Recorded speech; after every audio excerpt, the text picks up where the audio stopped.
और राहुल गांधी खुद क्या कर रहे हैं?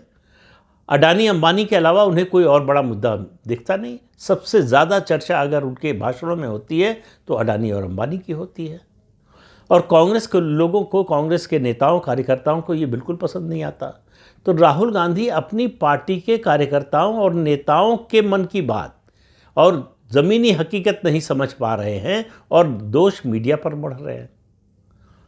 तो जो स्थिति बन रही है राहुल गांधी और कांग्रेस पार्टी की, पहले बीजेपी से लगातार हार का सिलसिला, उसके बाद जो विपक्षी दलों का गठबंधन बना उसमें अलग थलग पड़ जाना, और अब तीसरा चरण है जब कांग्रेस के अंदर राहुल गांधी अलग थलग पड़ते हुए नजर आ रहे हैं। चूँकि वो गांधी परिवार के सदस्य हैं, ताकत उनके साथ में है, संगठन उनके कब्जे में है और परिवार के कब्जे में है, और बोलने वाले जो जनाधार वाले नेता थे, जो बोल सकते थे, जो G23 बना था, जनाधार बिना जनाधार वाले जो सही को सही बोल सकते थे, वो सब लोग बोलकर उनमें से कुछ तो चुप हो गए, बाकी जो है पार्टी से बाहर चले गए। तो अब राहुल गांधी का साथ देने वाले जो नेता बचे हैं, कांग्रेस पार्टी की बात कर रहा हूँ, बाहर नहीं, कांग्रेस पार्टी में जो बचे हैं वो सब जी हुजूर है, उनकी कोटरी के सदस्य हैं, उसके अलावा उनका साथ देने वाला कोई नहीं है।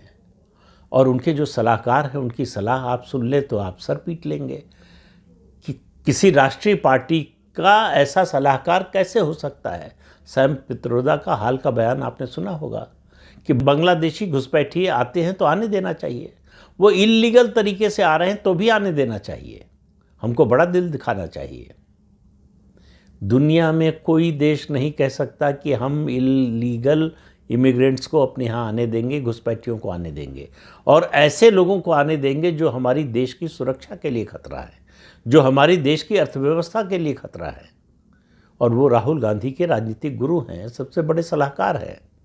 और उनके बयान के बाद राहुल गांधी या कांग्रेस पार्टी की ओर से कोई बयान नहीं आया है कि हम इससे सहमत नहीं हैं।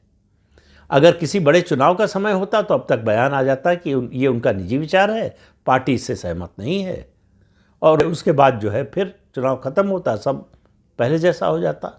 अब तो ये भी शक्ति नहीं रह गई कांग्रेस में कि वो सैम पित्रोदा जैसे लोगों के बयान पर असहमति भी जाहिर कर सके।